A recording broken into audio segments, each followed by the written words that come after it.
So welcome to this series on the principles of power. The first principle I'm going to talk about briefly is the idea that power is never fixed. It shifts, it slides, it changes hands from one person to another, one state to another, one family to another, in a kind of unresting motion.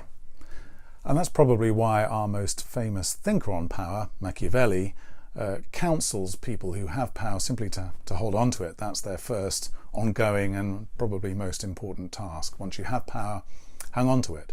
But of course you wouldn't need to hang on to it if there wasn't something in the nature of power which was itching to get away or was in its nature to give itself to others. Perhaps the most obvious or famous example would be that of monarchy. So monarchy is the passing on of power through the bloodline. And by passing through the bloodline, it cancels out the possibility of others outside the royal family of taking that power for themselves, or at least in principle it does. But of course you wouldn't need to have that principle of monarchy of the bloodline if it weren't precisely in the nature of power not to rest with the person who holds it.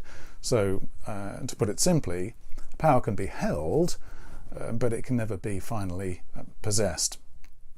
So I guess that leads on to a lesson for the powerful or those who are seeking after power, which is that because the nature of power is that it's never fixed and can give itself to others, you're always going to experience a certain constitutive anxiety when you are in possession of it.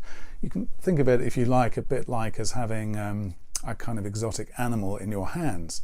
So say you are holding a tiger, for example, and that tiger represented your power. Well, the tiger would kind of lend you kudos and would be sort of vivid and dramatic and reflect well on you in some ways. But of course that animal could leap out of your hands at any time. So that's the first principle of power. Power is never fixed.